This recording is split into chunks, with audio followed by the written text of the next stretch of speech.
Everybody, this is Meenakshi Narula and I welcome you to my channel Mentoring the Mentors. My dear educators, in today's video, we are going to talk about phases of teaching. Till now, I have shared with you a number of videos related to teaching. Hope you are enjoying all those videos and enhancing your learning. Do share with us in the comment section how you are enjoying your tea time, which we have changed into teaching learning experience. Yes, my dear educators, like, subscribe, and share our videos. And let's go ahead now talk about the phases of teaching. What are the different phases of teaching? Basically, there are three phases of teaching. First one is the pre-active phase. Next is the interactive phase. And the last and the third one is post-active phase. We are going to talk about all these three phases. We will get to know what all we as teachers do and maybe the students, what are the activities done by them during these three phases. So here you go. The first phase, as I have already shared with you, it is the pre-active phase, which is also known as the planning stage. So what do we do during planning stage? Just think about it. If you know, do write in the comment section. Planning, as the name explains itself, this phase takes place before the actual teaching begins. Before actually we enter the classroom or maybe any kind of learning experience we provide to our students, before that, it is the planning stage where the teachers, they set the clear learning objectives and they define the learning outcomes based on the curriculum guidelines for a particular topic, subject, age group, etc. And the lesson plans, they are designed. We all are teaching in different schools, right? Maybe state board, the CBSE board, ICSE board, etc. And we have our own guidelines how we design our lessons, whatever the design or the criteria may be, but the basic things, they remain the same, right? We outline the instructional strategies and various activities. Also in this stage, we talk about the teaching materials, what kind of worksheets we will be using, whether we will be using presentations, etc. All other teaching materials like maybe mind maps, illustrations, chart paper, or whatever it is, we all prepare that during our planning stage. What else we do during this stage? Teachers anticipate possible challenges and plan alternative approaches. Sometimes we forget to think about it, like we may also come across various challenges while delivering our lesson in the class. We need to plan well in advance, means we need to have our backward plannings, thinking about what challenges we may have in the class, and accordingly we have to be well prepared or armed with the various resources. And now assessment methods, they are also selected during this planning phase, like how we are going to evaluate our students' learning, what kind of strategies we will be using. In many of my videos, I have talked about CATS, CATS, that is classroom assessment tools. We use various classroom assessment tools to assess, to evaluate our student learning. Also, the learning outcomes, they are aligned with students' prior knowledge and abilities, right? This is also done in the planning phase. What else we do? Teachers, they mentally rehearse lesson delivery to ensure clarity and engagement. I do not know how many of you rehearse actually before delivering the lesson. Sometimes we go unprepared, we enter the classroom, and then it becomes very difficult for us to manage the class or maybe to deliver the content effectively, and we are not able to engage the students in the class. What we need to do is we have to be mentally ready. We need to mentally rehearse how we are going to deliver the lesson so that there should be clarity and engagement in the class.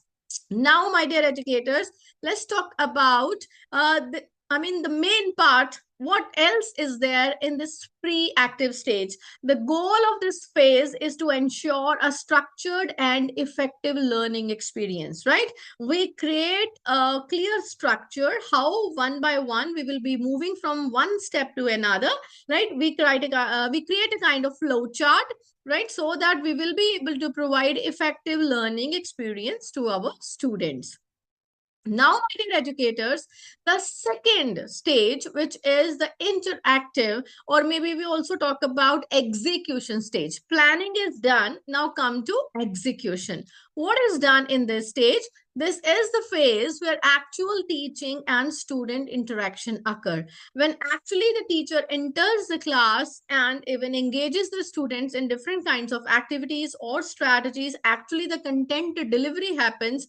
This is that interactive phase.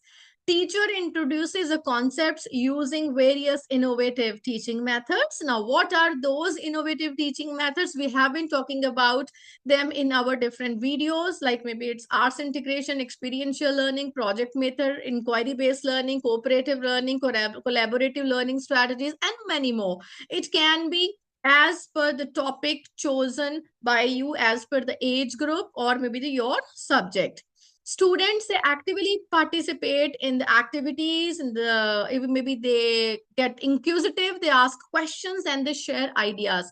Means there has to be 100% student engagement. Maybe we have to have the mantra, nobody left behind, right? So now teacher, they facilitate the learnings through examples, through various activities, strategies, and basically the real life applications. Engagement strategies can be used like group work, role play, problem solving, right? There are a number of strategies you can go through. You can check various videos. They are shared on my channel, and even you can search visible thinking routines by Dr. Meenakshi Narula, and you can get a whole list of various strategies that you can use in the class. Also, I have shared number of videos on CATs, that is classroom assessment tools too, right? Use those tools in your classes to bring engagement and enhancement of the content that you are going to deliver in the class. Questioning and the formative assessments, they are also used for tracking the learning outcomes. And for that, number of formative assessments, they are there. You can use any as per your choice and as per the need. So when a formative assessment is done, what do we do? Immediate feedback is given so that there should not be any doubt in the minds of the learners, and also it reinforces learning. The student should be able to move forward, then only we say that feedback is really effective. This is what we say, feedback to feed forward. Now, classroom management techniques, they are also very much required. Usually in our classes, we have 40 students. Okay, teacher student ratio is 1:40. You also should need to understand and you should have expertise how to handle those 40 students coming from different backgrounds, cultures, various languages they are speaking. Maybe there are different dialects of the same language, right? They have their own needs, different learning styles. We have got children with different abilities. How we will be managing those 40 students in a classroom? So you should arm yourself with various classroom management strategies. Even CBSE organizes a 2-day CBP on classroom management. If you want to learn more, you can enroll yourself in that classroom management training. Now, this phase ensures that learning is meaningful, it's interactive, and it's effective, right? That's why this phase is termed as interactive, right? So now coming to the third phase, which is post-active. Once you have planned, you have delivered the content, and you have engaged your student, now it is the post-active phase. What is to be done when we have delivered the chapter? Most of the time, we say we planned and we did. When we say plan your work and work your plan, means first what you are going to do in the classroom, you need to plan. This is what we have done in phase 1. And in the second phase, what do? Is we work our plan. We exactly replicate our plan in the classroom. Now, what next? Is there something else to do? Yes, very important phase, which is called the post-active or the reflection or the evaluation stage, right? So this phase occurs after the lesson is delivered and focused on evaluation. What do we do during this phase? We assess our students' learning. We use various dipsticks to check the achievement of the learning outcome of our students. So we use various quizzes, assignments, and maybe discussions in the class. So reflection that we get helps identify areas where the students, they need more support. Maybe they are finding those topics very challenging. So accordingly, we scaffold our learners to achieve the desired learning outcomes. We as teachers analyze whether the learning outcomes have been achieved or not, right? And feedback from the students is also gathered so that we can improve the future lessons. This is what I talk about: grow and glow areas. It can be sunny and muddy areas. It can be roses and thorn, right? Whatever the words you want to use, that's up to you. But basically, the objective is there should be improvement based on reflection.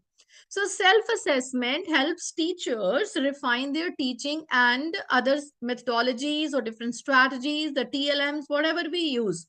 Self-assessment is really very important, right? Nobody can assess you better than you.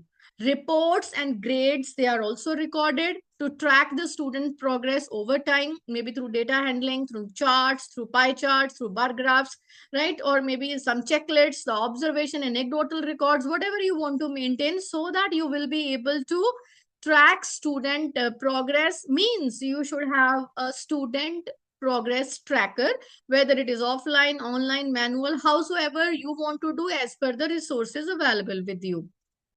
Teachers, they discuss their findings with the colleagues, with the fellow teachers, to enhance the teaching learning process, because the objective is the teaching has to be effective, and teaching will be effective only if the learning is effective. If there is no learning, means no teaching is happening there, right? So this goal, the goal of this phase is continuous improvement, right, of the teaching practices and the learning outcomes. Continuous improvement, right? So it should not be like once we have reflected and it is done. No, whenever you do, it has to be a continuous process. So my dear educators, this is all about the 3 phases of teaching. Make sure you go through these 3 phases, and as and when you plan any lesson, you should have these 3 phases and reflect on it, how these three are interlinked to each other. So that's all for today. Keep watching, stay connected, right? And do share with us your valuable feedback. You can also share the important topics that you want us to cover in at our platform, Mentoring the Mentors. Namaskar. Thank you.